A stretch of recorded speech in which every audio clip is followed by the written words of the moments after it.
All right, so it looks like we've got the live stream set up in good order. And in that case, yeah, we can start. So I'm going to share my screen real quick. All right.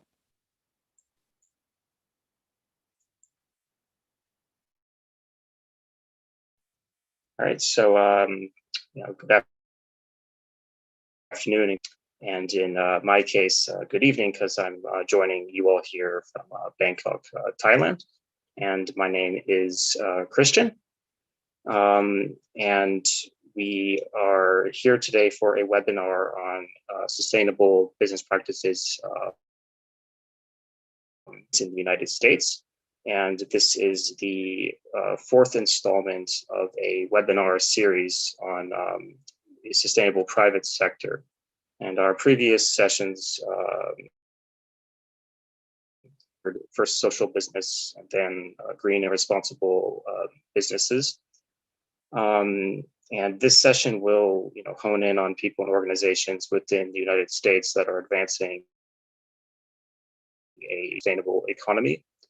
And normally for these webinars, I would be joined by my colleague, Carbon Chi, who's based on unfortunately today due to the times. And, is not very advantageous for a lot of the registrants who may be joining us live.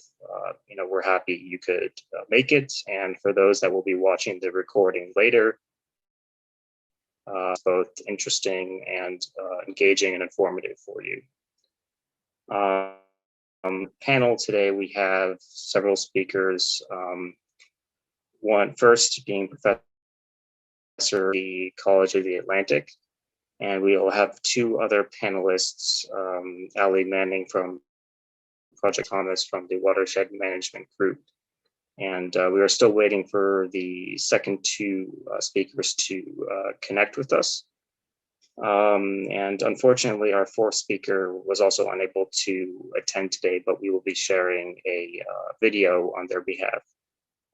So before handing it off to the panel, I just wanted to share with you all this map of countries that the registrants for today's webinar.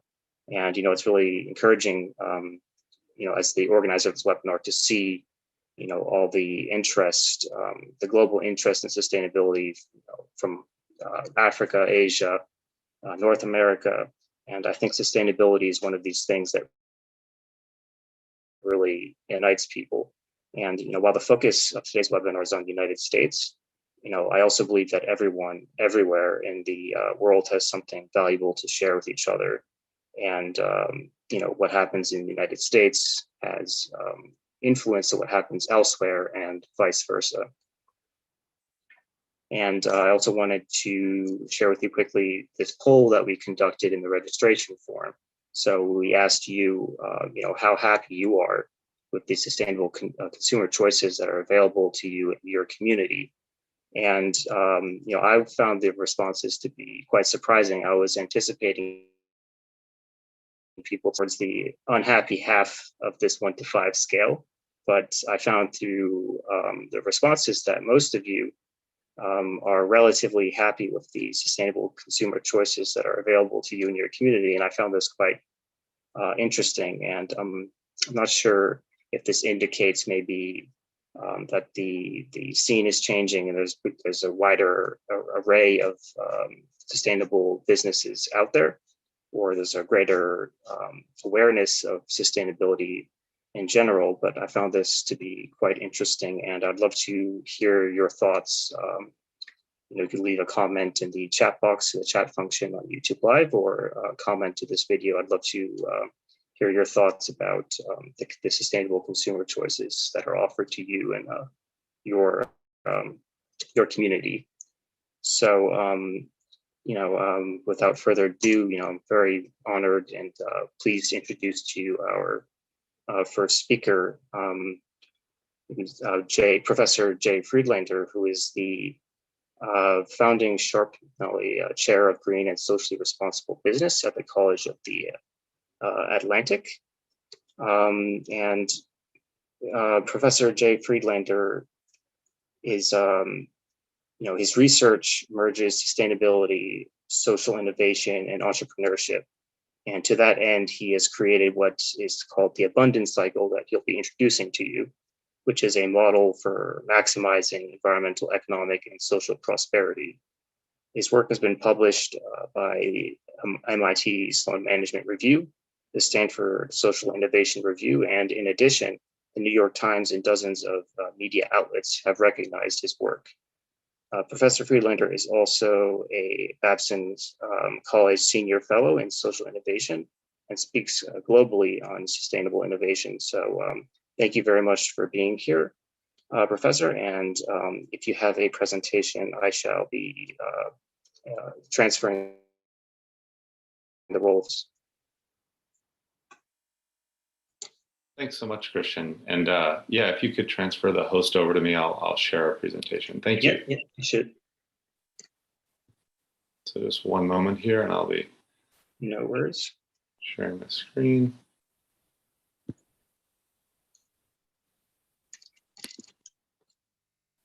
And can you see that all right? I can see it beautifully.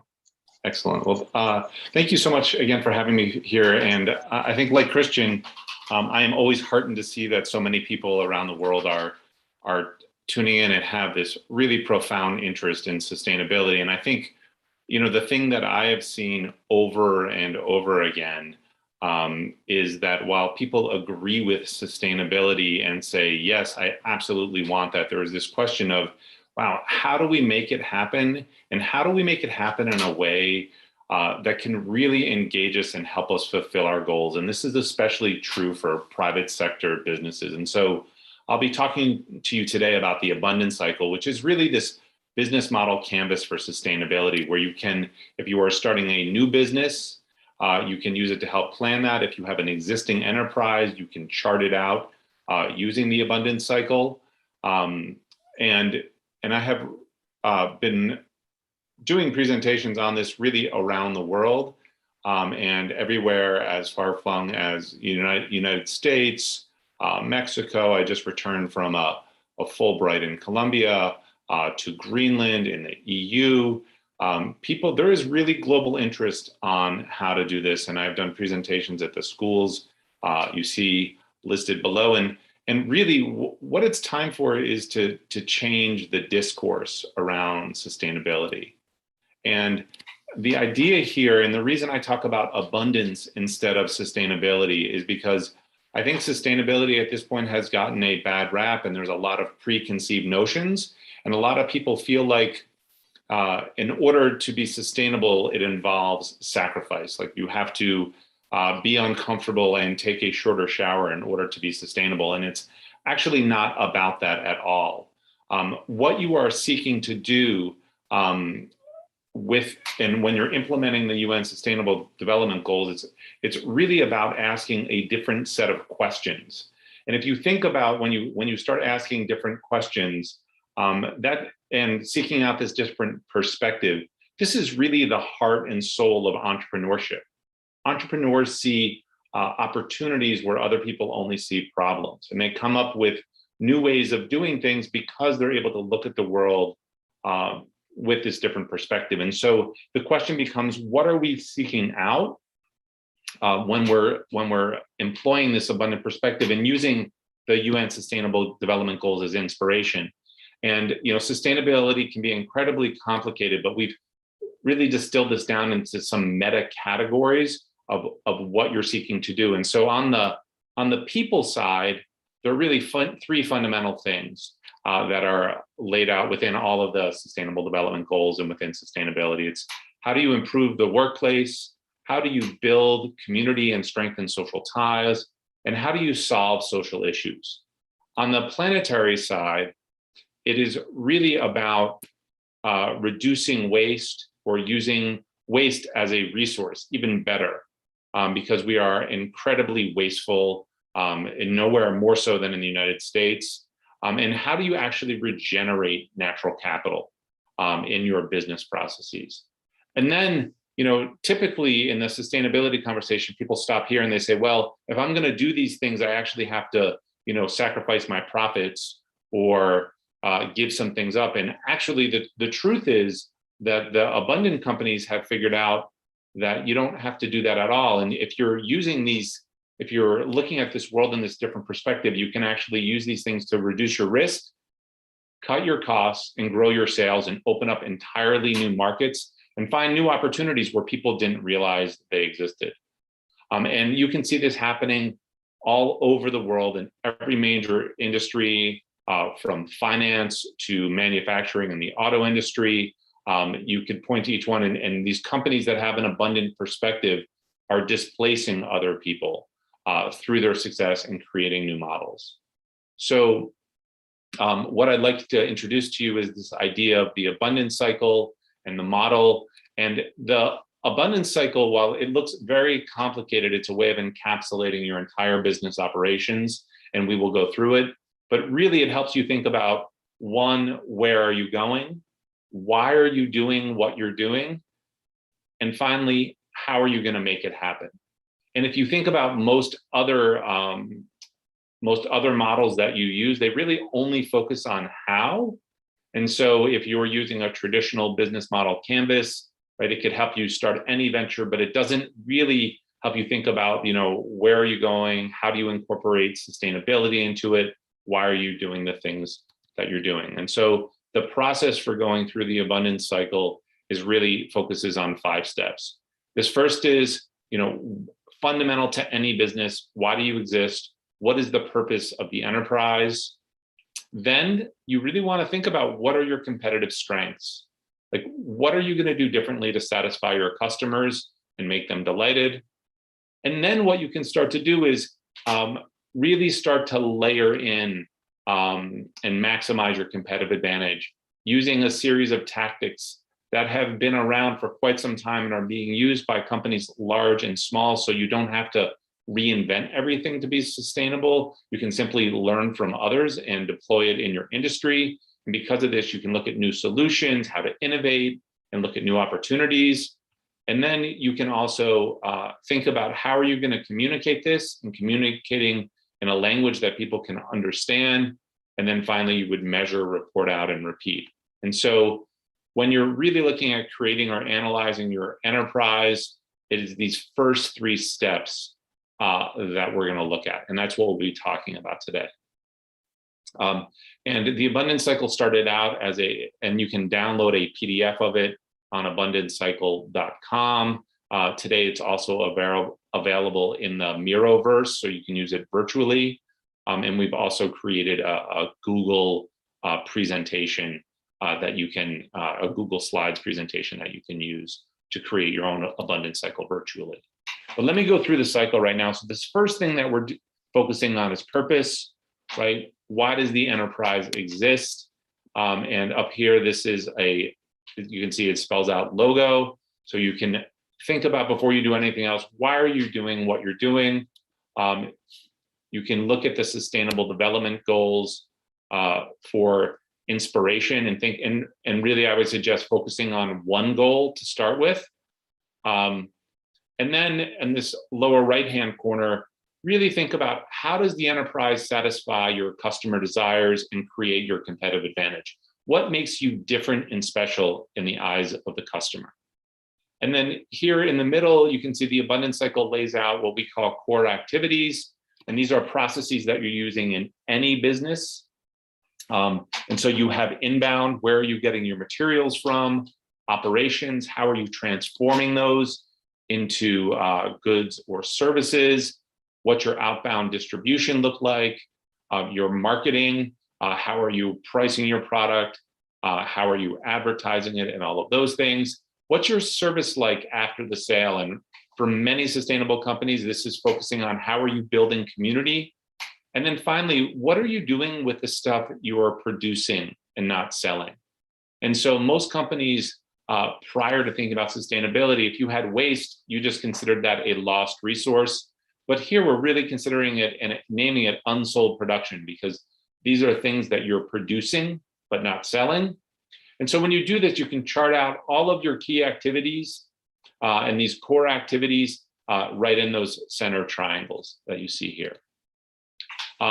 And then you can lay out your customers, very similar to a business model canvas. You can talk about, who are your core customers, what do they want, and use and identify them with different sticky notes.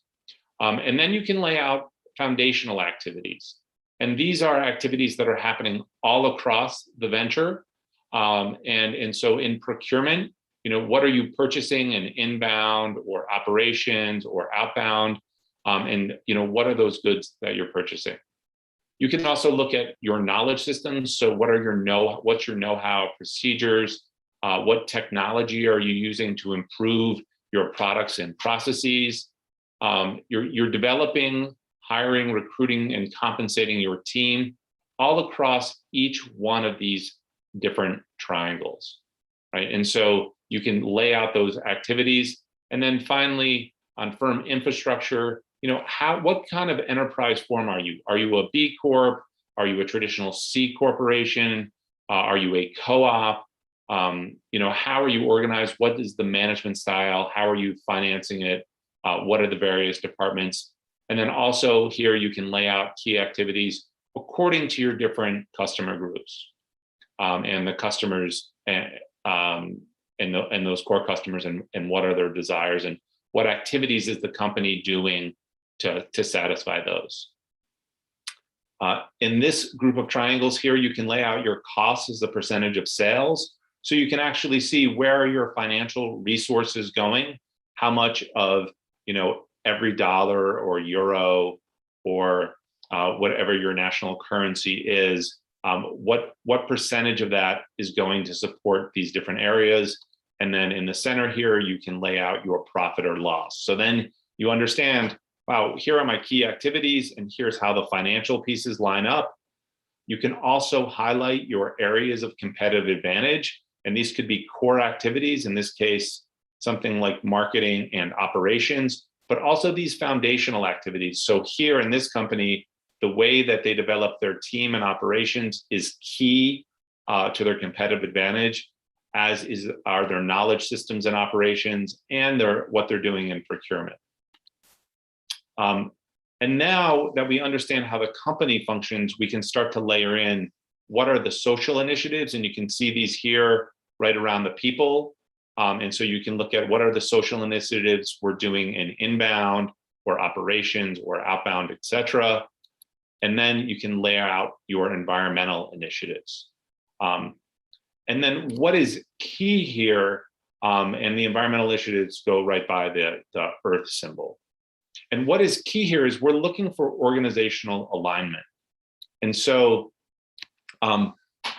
what most companies do when they're moving down the sustainability road is they start doing, they might do something like, oh, hey, we're interested in sustainability, so we're going to recycle this. But the thing is, most of your impact takes place in your areas of competitive advantage.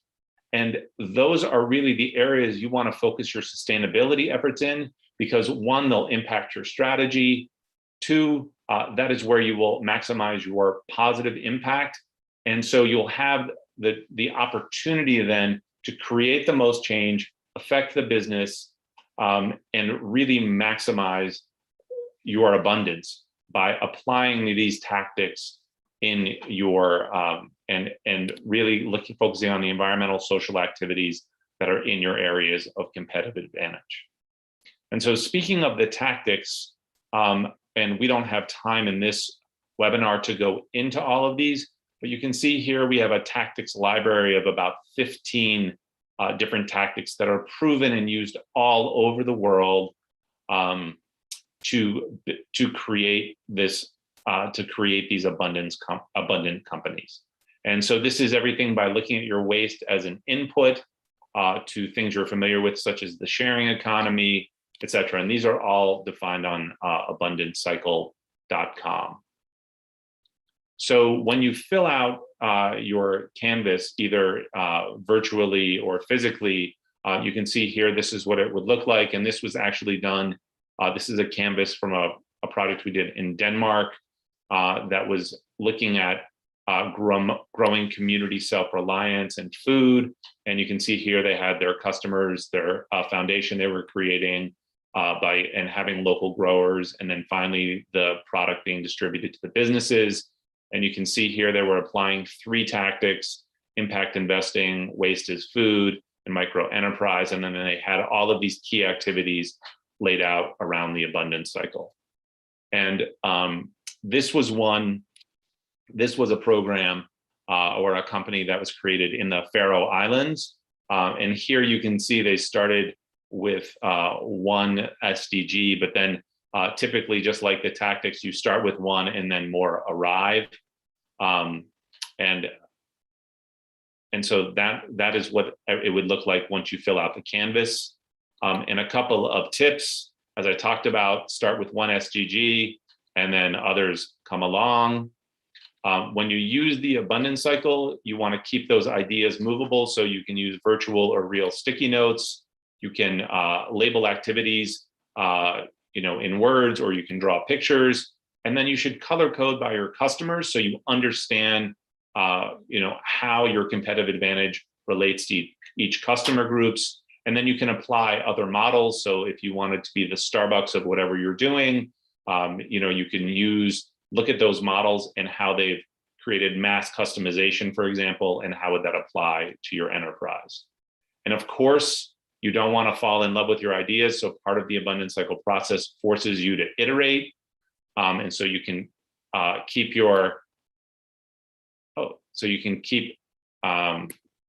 it looks like the presentation just crashed there.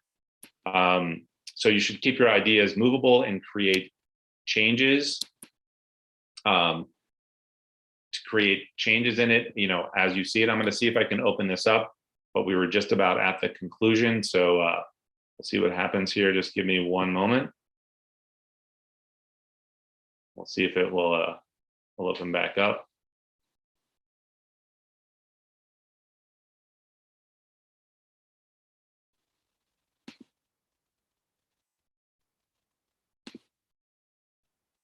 All right, we'll give this one more try here, and if this doesn't go, then I'll wrap it up. So as you're going through, you can come up with a different picture. Let's say you weren't doing wine, but you were interested in being a milk jug and using that. Color coding by your customer. In this case, it's not a distributor you're going after, but a diner. And you don't want to be the Starbucks of whatever you're doing. You want to be the Netflix. And so you could use those different models.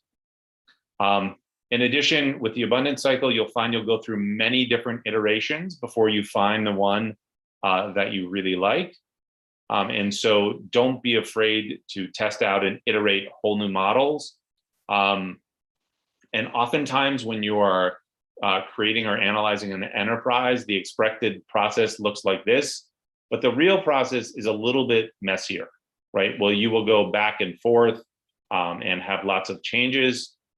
And then finally, if you're interested in finding more information on this, you can check out abundancecycle.com, or you can go to Miro and search for abundance cycle, or go to you can put in the website that you see on the screen here, Miro.com, Miroverse abundance cycle. And there's lots of articles that Christian mentioned earlier in the process.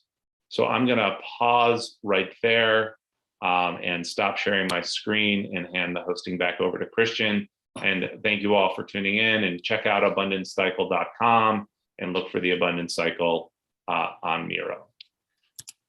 So thank you. Thank you very much, Professor, for this overview of the abundance cycle. And so we'll be sharing the link to the website with everyone in the follow-up email. And I really like this idea you brought up with the asking different questions, using different approaches, because given the current trajectory of development, clearly it's not going in the right place, and business as usual isn't taking us to where we want to be. So I think that's at these times we need to ask these different questions, seek these different solutions, and that's like a fundamental part of entrepreneurship, as you mentioned, is asking these different questions, but it's also a fundamental part of the SDGs. And I think that's where you can get this nice marriage between sustainable enterprises and frameworks like the Sustainable Development Goals, which, like as you mentioned, are a very useful tool for approaching not just business, but approaching development in general and economic growth, and addressing the myriad of complex issues that we face in the 21st century. So thank you so much for being here. And we're still waiting for our other two panelists to join us. So I'm not sure if they'll be able to make it, but I do have a video to share from our fourth panelist, who was also unable to attend as well.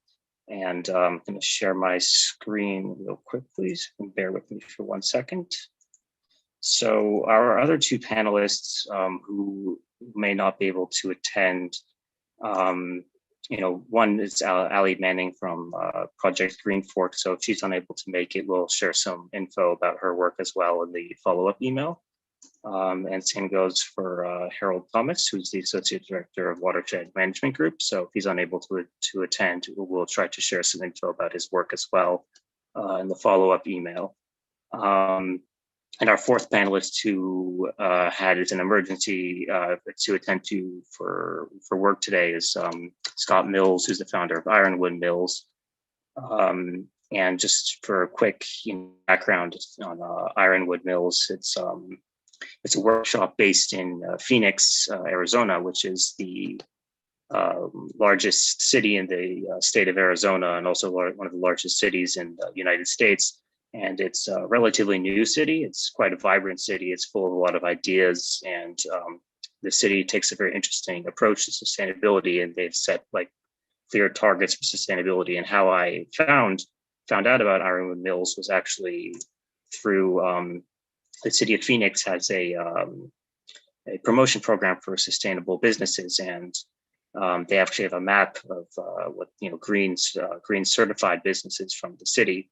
And that's how I ended up finding Ironwood Mills amongst many others.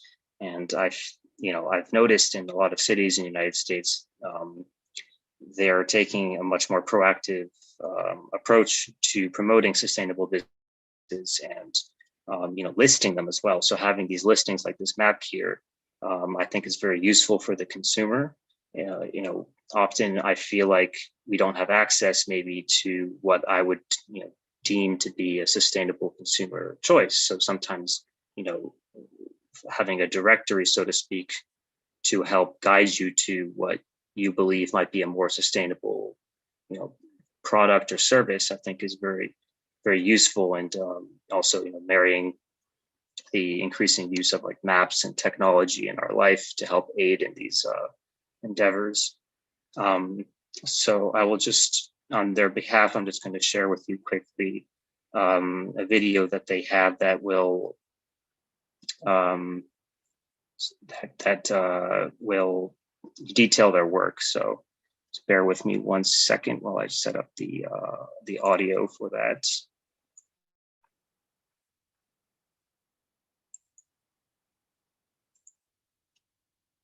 Okay, so hopefully you should be able to hear the audio.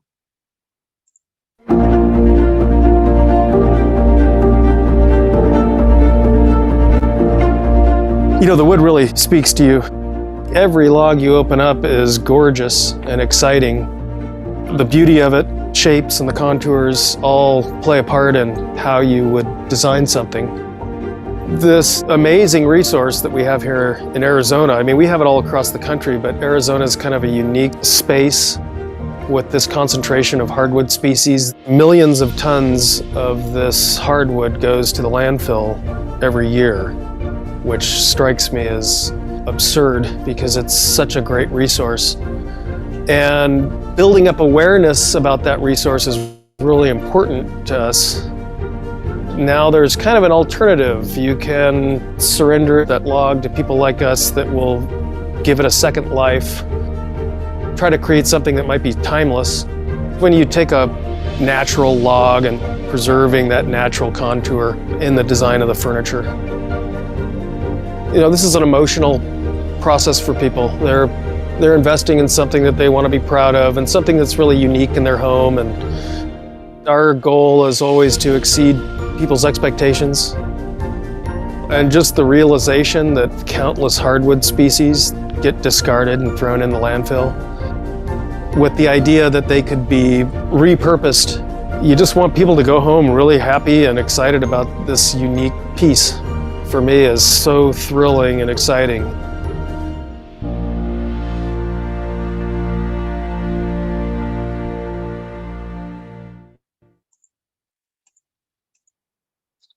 So I hope everyone was able to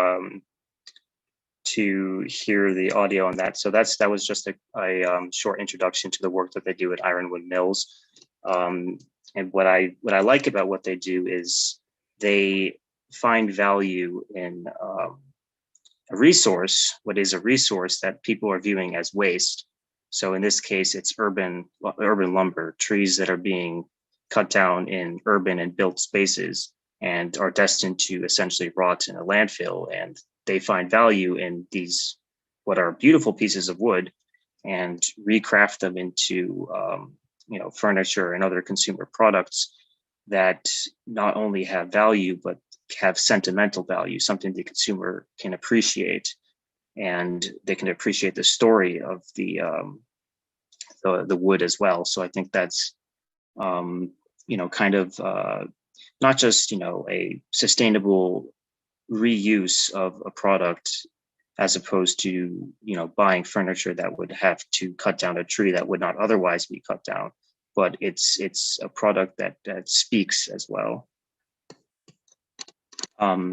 So it's not looking like the other two participants will be joining us. So I think we'll move then directly to the question and answer session, if that's okay with you, Professor. Yeah, that'd be fine. Okay, fantastic. So we've got a couple, let me just pull them up. We have a couple questions that we gathered from the registrants and the registration forms that I think some of them might be actually quite well suited for you. So first question, someone was asking, how do you draw investors to socially and environmentally responsible endeavors? Yeah, that's a great question. I think, for whether it's investors or consumers, or you're trying to influence the CFO, I think the key here is speaking the language of the people you're trying to influence. And so in terms of investors, if you are looking for impact investors, let's say, who are focused on social and environmental returns, right, you're going to want to highlight what those kinds of returns are, so they can see that they are actually creating a positive impact with the investment. If you are looking at a traditional investor who is solely financially focused, you need to be able to explain how what your enterprise is doing will generate financial returns, and effectively you need to be multilingual, right? So you can speak the language of whichever group you're talking about. And so if the person wants to know, what are the return on assets, or what is your profit margin, and how do you make money, you need to be able to make that case. And if another investor wants to know that and or social and environmental returns, you need to be able to talk about that. And there are certainly plenty of groups now that are focused on creating impacts across economic, or really building prosperity, that is economic, social, and environmental.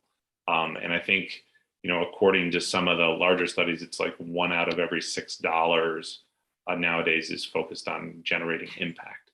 So look for those groups, and if you can, and really focus on the investors that are well aligned with what it is you're doing.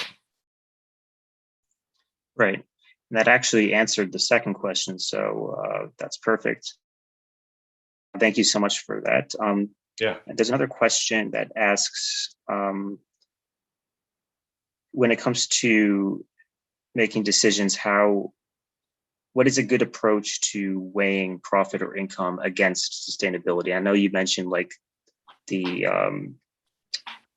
well, I'll let you speak on that. Yeah, and so like wherever you can, the idea here is to get rid of the either or and try and do and both.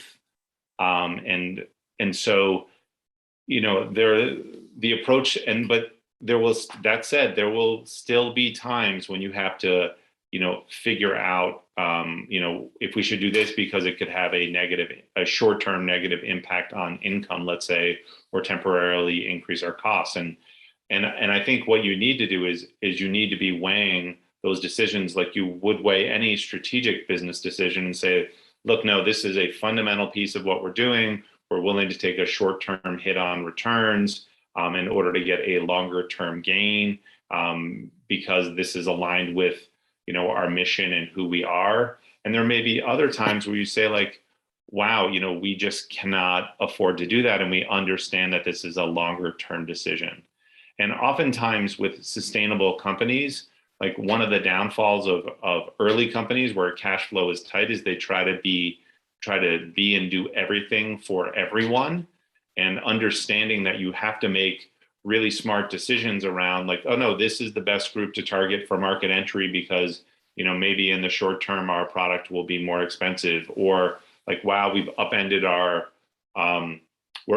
our model and moving to a sharing economy model, and we think this is more sustainable long term, and so we're going to have to make some changes to make that happen. And so figuring out, which decisions you make now and which ones you reserve for when you're more, which decisions, if they're costly, which ones you'll have to reserve till later when you have those resources can be really important.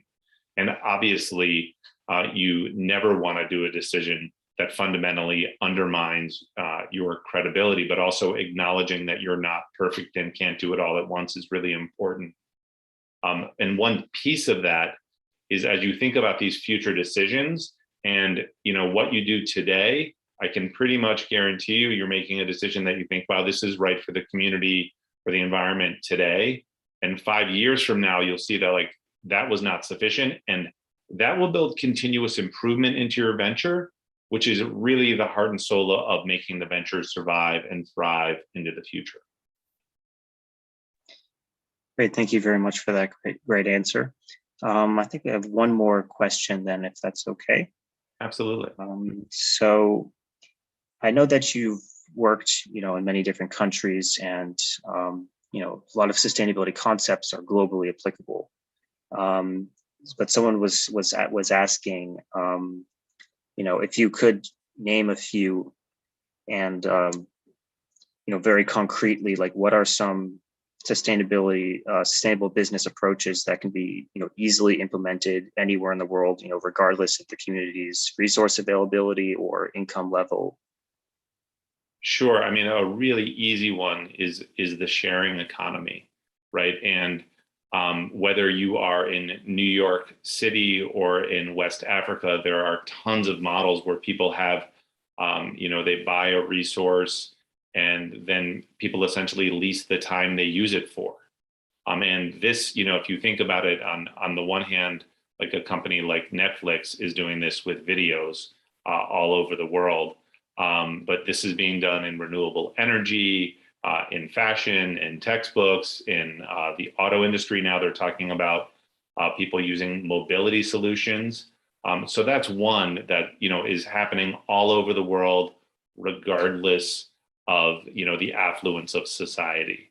And, on the highly affluent side, it might be a company like NetJets, right? But it's also happening on, for renewable energy in communities of all kinds of means. Another one of those would be like looking at waste as a resource. And so whether you're a company like Leader of Light, which is creating light bulbs out of waste plastic bottles and putting them into favelas so you have a source of light, or if you're a company that is like Nike that's using waste products for inputs into shoes, you can do that regardless of the size and scale. But pretty much all of the tactics on abundancecycle.com can be applied regardless of whether you are in a country where you have high income per person or low income per person. Right. And, so be greatly looking forward then to sharing, all that information in the follow-up email.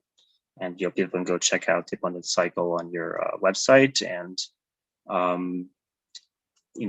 I really appreciate you taking the time to be here to speak with us, to share your expertise and your knowledge. And that being said, I think we can close off the session unless you have any other comments to make. Or no, I think thank you so much for organizing this, Christian. It's great to talk to everybody around the world, and I think the biggest thing is just to remember this is not a zero-sum game where someone wins and someone loses, especially for an enterprise. This is about building a stronger, faster, smarter enterprise where you're lowering your risk and opening up new markets and cutting costs, and also building social fabric and solving environmental problems. And you can really have it all. And that's, going to be key to us achieving those sustainable development goals. So thank you. Yeah, thank you. Well said. Well said. All right. Well, you have a great day then. And thank you everyone who was able to tune in live. And to sustainability for the future, towards the future. So